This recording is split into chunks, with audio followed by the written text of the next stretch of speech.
This is a special podcast presentation from 700WLW.com.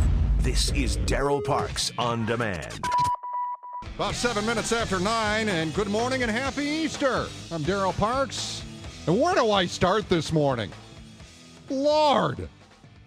You got that knucklehead Mike Leake, who goes and steals T-shirts at Macy's downtown. And having met Mr. Castellini, the owner of the Cincinnati Reds, numerous times, and well, my thoughts were after this guy was picked up, how would you like to have been in the meeting with Dusty Baker, Jocketty, and Mr. Castellini when he got out of the lockup? Not a good meeting. Not one you want to go to. Not one where you want to hear the door close after you walk into the office, if you know what I'm talking about. Also this morning, if I have time, we'll get into cell phones tracking you. I'm still trying to figure out why people are outraged about this. I understand the privacy issues. I understand that the Popo may be able to use the information on the iPhone or the Droid. But this is the price that you pay for technology. And I'll get into that. And then we have the people that voted for the Indigent Care Levy in 2006. I think I'm going to have to morph my rule. You know, the one that says if you vote for a school levy, you're stupid. If you vote for any levy, you're stupid. Because now it's come out that, you know, see what ends up happening when you see a levy like this, and it's sold to you that it's going to be used to help out the elderly. It's going to be used to help out individuals that may be needy in our community. You know, they tug at the heartstrings. They go right after the emotion. There are those in our community, and rightly so, that need our help. I understand that. These people are needy.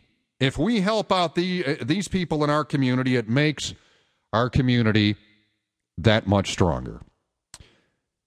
Except that the millions of dollars that the Indigent Care Levy in 2006 raised, well, some of that money is not being used to help out the elderly and the sick and the poor in our community, to raise them up and to make our community that much better.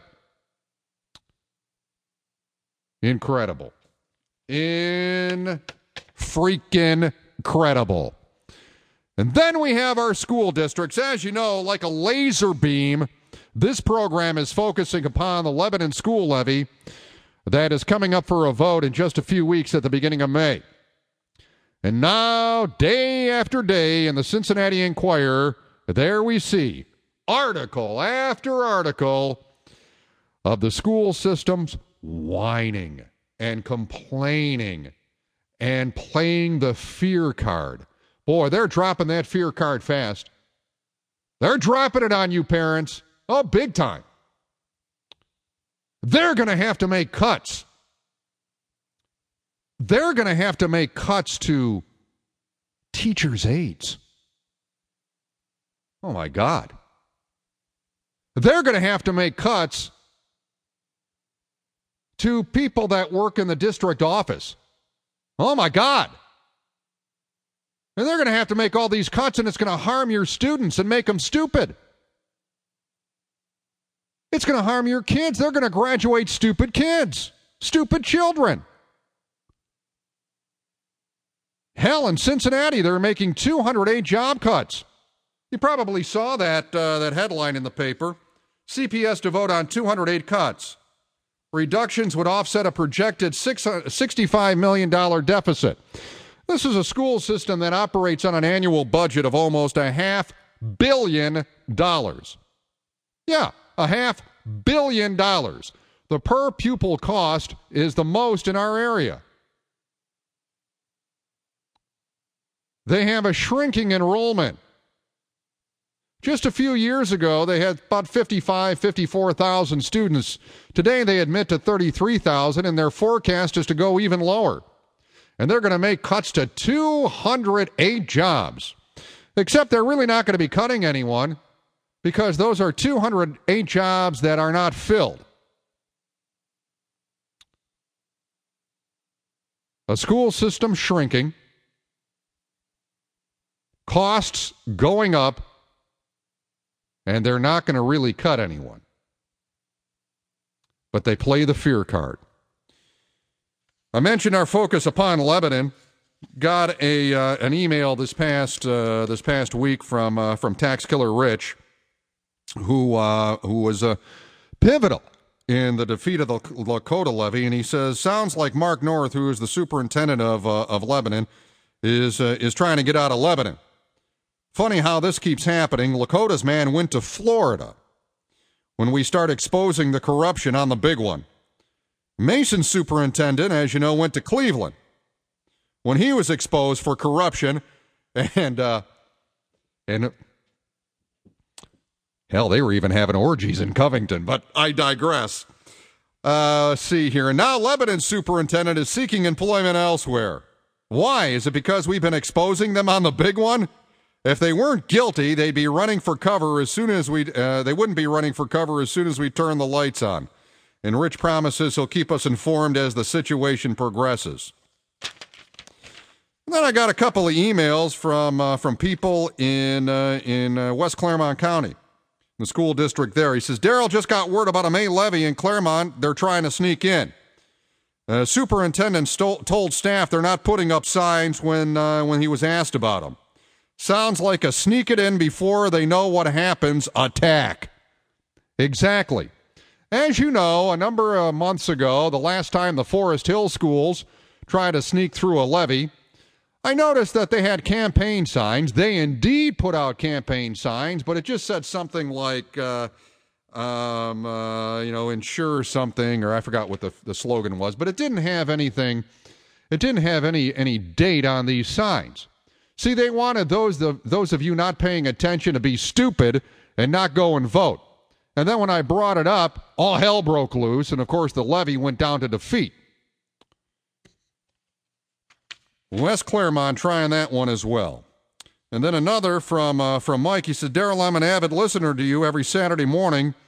I'd like to know if you could spend a little time this week addressing the West Clermont school levy. That will be on the ballot May 3rd.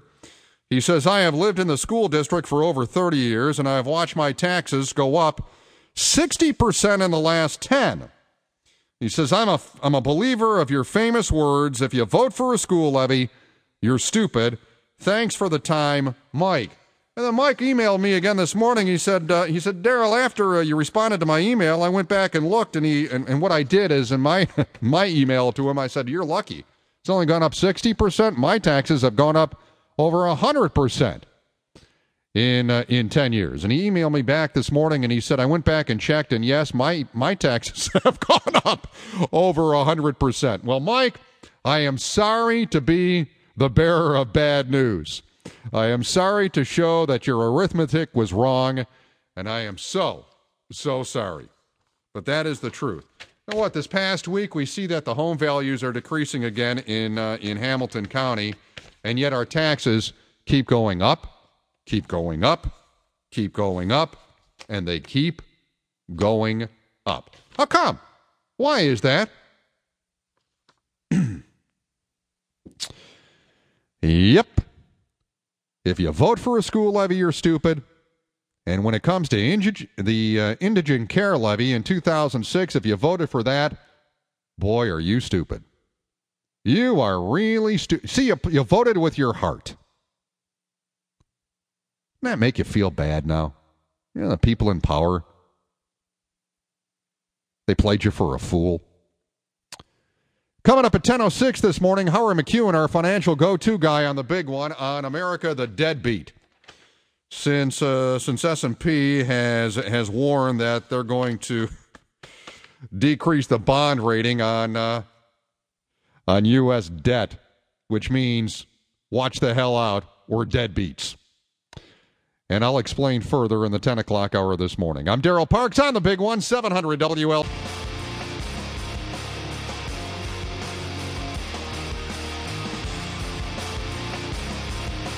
Fox 19 Storm Tracker forecast from Chief Meteorologist Steve Horsemeyer for today. Showers and thunderstorms from time to time. In fact, some of the rain could be heavy.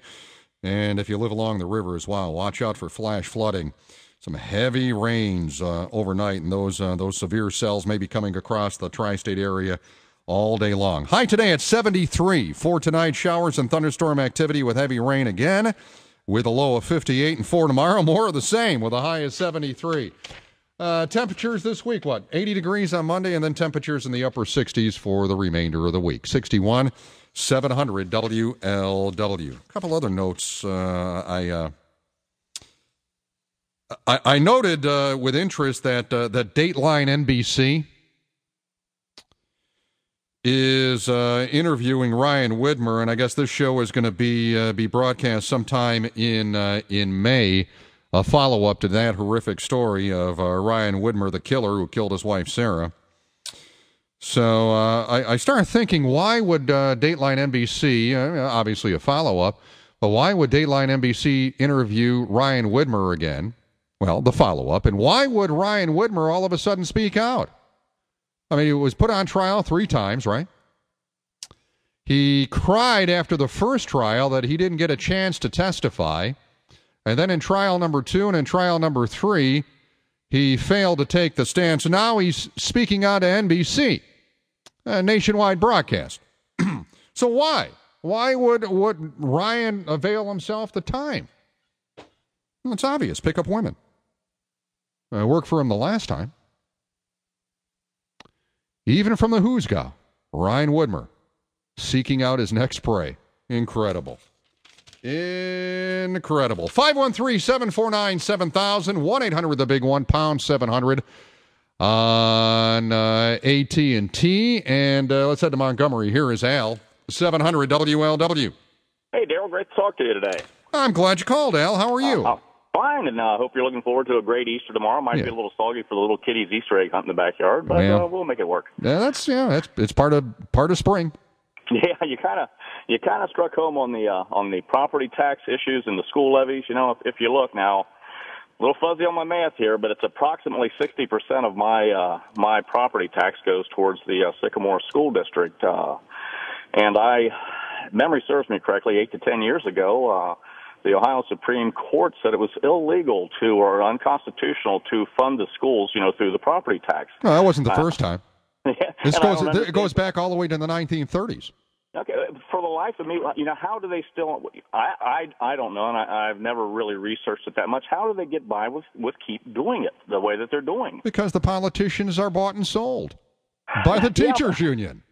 But if they say it's unconstitutional to take it out of your property taxes, why haven't they levied a 0.5% sales tax statewide in Ohio? Why haven't they done something like that? Think about every statewide office. Let's say the governor. How many governors in recent memory have campaigned that they are going to reform education and they're going to reform the way education is funded in the Buckeye State? All of them. Of course. And what have they done? Nothing. Thank you. Well, yeah, and that's it. It's like, I'm all for the good education. I'd like to expound a little bit more on your, the voting for a school levy. My theory is I will never knowingly vote for anything that will raise my taxes anymore. I'm done. I'm fed up. No, I mean, what ends up, it's the biggest problem that we have today. In the 10 o'clock hour, we're going to talk about the S&P and the threat of downgrading the credit rating of the government. Mm-hmm. And what ends up, when are the politicians going to get serious? When are the people in Washington? When are the people in whether it's county, whether it's the school systems? When are they going to get serious? It's going to take a point where people revolt. Well, Darryle, I think it's everybody's going to have to keep energized and remember this last election that we had. And I think in another 2 to 4 years, we might really start getting enough people in there that will really start paying attention to the will of the majority of the people. Here's the problem with that, though, Al. 60% of people today in this country get more from government than they pay in. And the people elected like it that way. Because why would anyone vote to decrease what they're getting or eliminate what they're getting? How many, until they really start getting the stuff taken away from them, those people are basically bums. They're not going to vote. Right, they're bums. Yeah, exactly. When they start getting stuff taken away from it.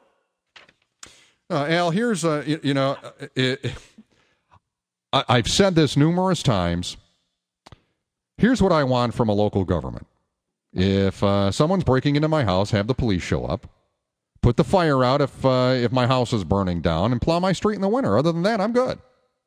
Yeah, but you have all these entitlements, and think about how people run for office. And boy, I'll tell you, in the next couple of years, you're going to see this more and more and more. It's all, and it doesn't matter what side of the aisle, political aisle they're on. They're going to campaign what they're going to do for you. They're going to do this, and they're going to do that, whether it's health care, whether it's Medicare, whether it's Social Security, whether it's, you name it, all these entitlements, and that's what they campaign on. And then in the process, they're going to lower your taxes. Yeah, I mean, in the process, yeah, they're going to, I don't understand how they're going to lower the taxes. No, I don't either. I think I just fell off the turnip truck. I don't know. Yeah. When 10% of the taxpayers foot basically all of the tax revenues going to Washington. 10%! 50% virtually pay no taxes to the federal government. How fair is that? Oh, well, obviously. That's not, they think it's... and people want to, right away, the people that make above $250,000 a year are made evil. And it's not about them, we should celebrate someone's success if they're making that kind of coin. We should say, all right, you have worked hard. You have done what is correct in your education. You have done what is correct in your career to get to that level of worth in our society. Yet we vilify them. Well, you throw the math out there. Let's just do $200,000 a year. That's what they after all their deductions, they've made $200,000 a year. If you look at it the way that I look at it, okay. I'm paying 35%. I paid $70,000 then to the government, so I put $130 in my pocket. It's a nice chunk of change. Sure, but Lord, I paid out a lot of taxes. Well, Al, do you figure out your own taxes? No, I don't. You have to figure out your own taxes. You see, so you can look at everything and you can figure out to the dollar how much money was taken from you before you got that paycheck. And that's a real eye-opener. 28 after 9. Bill standing by with the news. I'm Darryle Parks on the big one, 700 WS. Last night, as you know, the Reds game against the Cardinals was delayed about a little over 2 hours because of severe weather in St. Louis. In fact, the St. Louis airport has been closed indefinitely after storms ripped up one of the concourses there. And what they say is it was literally over in 10 seconds. An amazing, more people weren't hurt, about 5 people injured and taken to hospitals. Fox 19 meteorologist Katie Morgan joins us. Katie, good morning. Good morning. Did you get waken up by the storms last night? I was up all night. Yeah. Yeah? Yeah. It was, when it was real bad about 2:30, 3 o'clock. Power went out a couple of times at the house on the east side. Yeah. Yeah, lots of rain around the area, and it doesn't look like it's going to let up anytime soon, unfortunately. So how much rain have we gotten so far, and how much more rain is forecast over the next couple of days? Well, we actually saw yesterday afternoon, looking up the climate statistics here, get our measurements from CVG, and we got about 0.3 of an inch of rain yesterday. That puts us at 8.5 inches for the month of April. And what's normal for April? Normally this time of year we should be around 5 3/4. So we are over a good 2 3/4 of an inch of rain here. We are actually on track, Darryle, for exceeding the most rain we've ever seen in the month of April, for breaking a record here. And I do think we will do it with the amount of rain that we're going to be looking at for the next week, off and on showers and thunderstorms. I couldn't remember the statistic, but I know it's about 9.5 inches or so. Yeah, it's almost 10 inches, yeah. Record, yeah, for April. So we'll probably break that and set a new record for the most amount of rain ever in the month of April. Well, people that live along rivers like the Licking, Little Miami, the Ohio River, they really have to be keeping an eye out for those rivers to rise. Yeah, that's going to be the story here over the next couple of days, and I would expect a lot of those rivers to remain above flood stage through Monday or so, and then right now we're sort of in this active pattern, but as we head into Sunday night, we'll start to see a little let up in those showers. We'll still see them around, but won't be quite as heavy. So I'd say by Monday we'll start to see some of those river levels recede just a bit, but we are under flood warning for the Ohio at Cincinnati. We're expecting that stage to rise to about 55 feet. Flood stage is 52, and the Great Miami will be at 22 feet, which flood stage is 16. So definitely finding some low-lying flooding. So it's been increased again because yesterday it was downgraded, right? Actually, the amount of water that we're looking at as far as rain goes has come down, and we were at first thinking for the Ohio it'd be around 56 feet, so that's come down a couple feet, with the rain totals been pulled back a bit. I'd say a good 2 inches here through the weekend is still possible, but that's come down from 2 to 4 that we were originally forecasting. All right, well, if you plan on cutting your grass this weekend, maybe not. When's the next wave of rain expected into the area? This afternoon? Yeah, a lot of it's south right now. I'm looking at the radar this morning here, and it's moving through Lexington. The big line here, mainly south of the area. But I'd say this afternoon, expect those off and on showers and storms, and, of course, those heavy pockets possible. Not expecting the major severe weather that St. Louis has seen overnight, but do be mindful. A couple of those storms could have some strong winds within them. All right. Well, Katie, have a wonderful Easter. Thank you. You too. All right. Thanks for the update. Katie Morgan, Fox 19 meteorologist, giving us the lowdown on the rain. More coming today, tomorrow, and into the week. And maybe we're going to set a record into April. And before you start complaining about the rain, think of it this way. This could be February, and we could have 7 feet of snow on the ground. There's always a positive. Let's head to downtown. Here's Smokey, 700 WLW. Morning, Darryle. How you doing, buddy? Good. I got just a couple of things real fast. First of all, Little Miami is trying the sneak tactic as well. No signs out, getting a few flyers in the mail, but for the most part, no major signs out. I wanted to tell you, Darryle, I don't live downtown. I live out in Warren County. Used to work for a school system. I was a teacher's aide as well, and really made a fair wage. All right, Smokey, first of all, if you're going to explain what a teacher's aide does.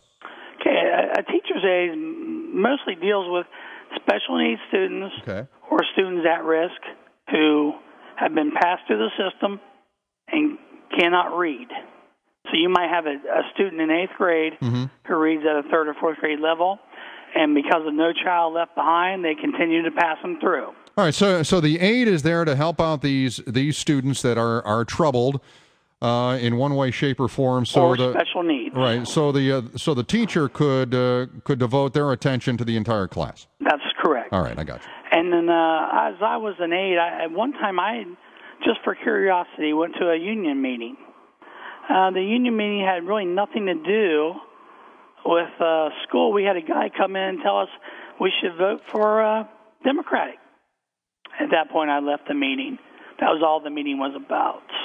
Mm-hmm. And well, it's not uncommon for a union to do that. No, it was a little frustrating. Yeah. But I did, want to tell you that the school system. Well, I don't think this would be a problem, Darryle, had we not experienced some depression. Had things standard quo, I think these levies would pass. But because everybody's really hurting financially, I think it's tough. But Smokey, we have to look at the way our governments have been spending, and the way our governments have been spending, there is cause and effect to our economy at this point. I agree. Yeah. And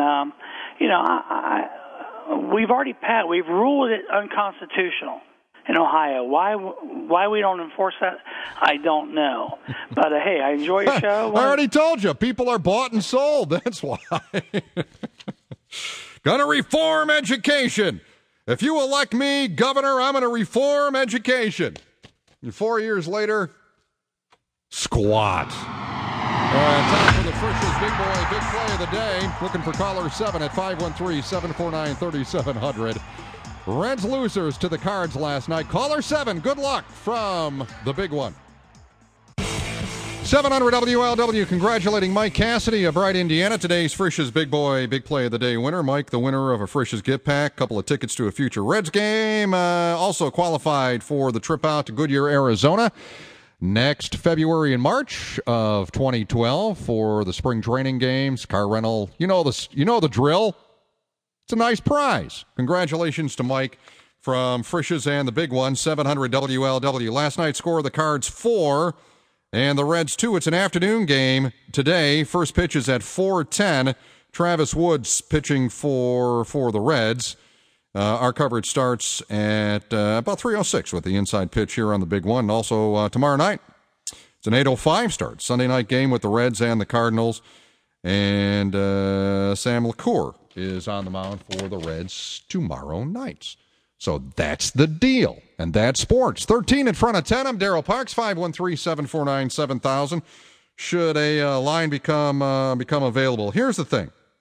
When you start looking at, and to a point of the caller there before the break, for the first time in our history, now follow this. The government is paying out more money in cash to citizens than it takes in taxes. We're going to spend $2.3 trillion on direct benefits to taxpayers, while the income is only $2.2 trillion. 60% of all Americans now receive significant financial benefit from the government, meaning federal government. Less than 50% of all people pay any federal income tax. 10% of the taxpayers basically fit the bill. So I have a question this morning. You know, we all hear the phrase when it comes to law, everyone is treated equally under the law. Ipso facto, I guess we can consider income tax part of a law that we have to pay income tax, right? So why is it people are not considered equal under the law when it comes to paying income tax? Why is there a tiered system?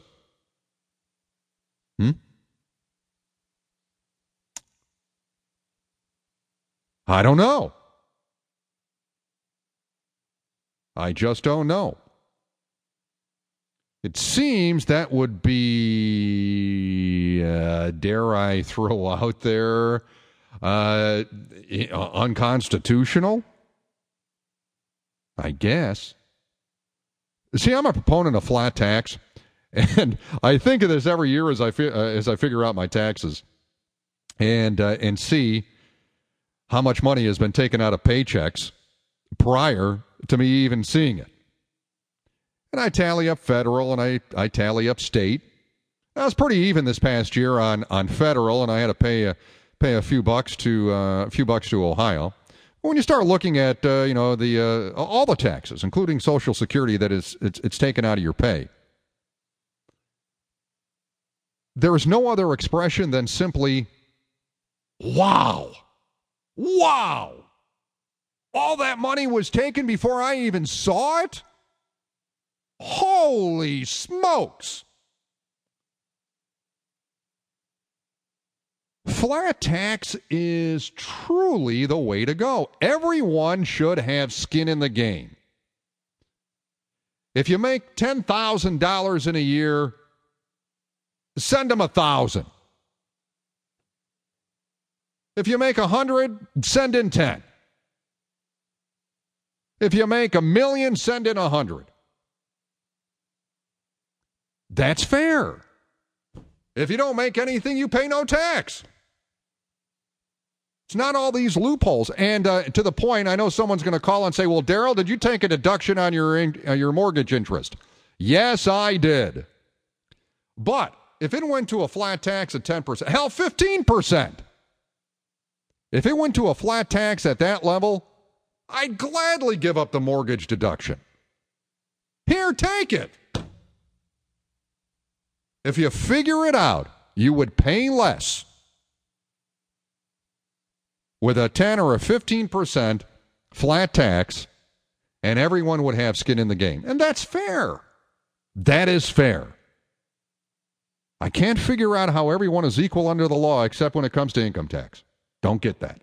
9 before 10, 513-749-7000, the number. Jack in Dayton will be up first as we continue. The weather must be bad. The guy on the Weather Channel, no sport coat, sleeves rolled up. They're getting ready for severe weather this afternoon in the Midwest.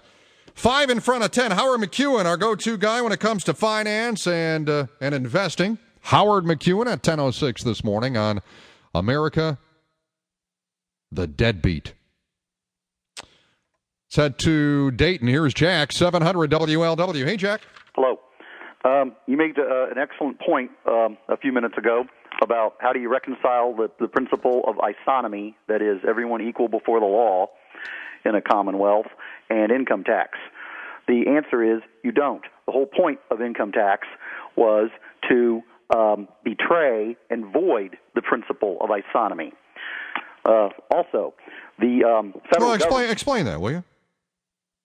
Well, because there are different rates. It's a graduate tax. Right, I understand that. Okay, so the more you make, the more you pay. All right? The point is not revenue. The point is power and wealth redistribution. Right. Now I understand what you're saying. All right. You know, I saw something not too long ago, and in the early 1900s, prior to the income tax, right, that the government was totally funded upon tariffs. Yes. Well, as a libertarian, I believe in pure international free trade. So I don't know how I would finance the federal government, but I do want to make this point. The federal government only exists because the states created it. And until 1861, that was the official, explicit, concrete understanding in our country. That was the bedrock ideology of every respectable politician and statesman and commentator, that the federal government only existed to serve the states. Mm-hmm. Since 1865, of course, the opposite principle applies. The federal government is supreme, and it dictates to the states and therefore to the people. Yeah, no, a lot of people in talk radio, callers to talk radio shows, they cry about states' rights, but to your point, those states' rights were given away years ago. But they were not given away; they were seized. All right, they were seized. Seized. Okay. Jack is one pissed off individual. There you go. Jack, telling it like it is.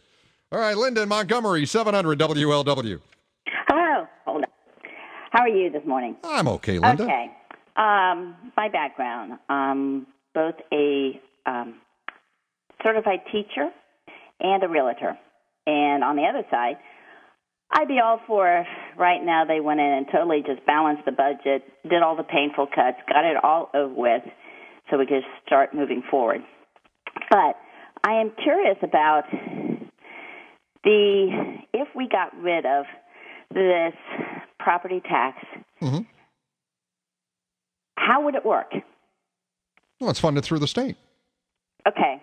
But, I mean, what I've heard is that then people can choose where they go to school. Here's the problem. The shell game that's been going on here for years. The state doesn't want to properly fund education, which, to the previous caller, states' rights. It should not be up to the federal government to dictate what is going on and what is taught and how school systems are formulated. It is up to the states. But long ago, the states have given up that responsibility to the Department of Education, which should be abolished on a federal level. But property tax is probably one of the more personal things that we actually do. How do you figure? Well, you choose where you live. You choose where Correct. you live. You choose which school district you want right. to move into. You are choosing which property taxes you are willing to pay. Mm-hmm. You do that. And you do that because, and we are very fortunate in Cincinnati that we have so many good school districts. Oh, no question. Yeah. So, we have more good school districts than we have the bad ones. Mm-hmm. And anybody who wants a good education for their child. Mm-hmm. But that opportunity isn't there for everyone. The opportunity isn't there for everyone. How let's say all the people that live in a poor neighborhood in Cincinnati, they just can't pack up and move to Mason. I do agree with that. But here's the problem with your argument. You take a city the size of Cincinnati, the city of Cincinnati, where home ownership is below See here. Home ownership where people live in their homes is, about 35%? Correct? I don't know. Yeah. So what's happening is, in an indirect way, the people that are paying rent in those buildings, in those houses, in those apartments, in a roundabout way, yes, they are paying property tax, but they aren't paying property tax directly. So they really don't know what they're voting upon when they go and vote the new levy for the Cincinnati Public Schools. And that is the problem with your argument there, Linda. And as I said, those people don't have the opportunity to move to Mason or move to Anderson or move to Westchester. All right, Howard McEwen joins us at 10:06. This is the home of the Cincinnati Reds, 700 WL.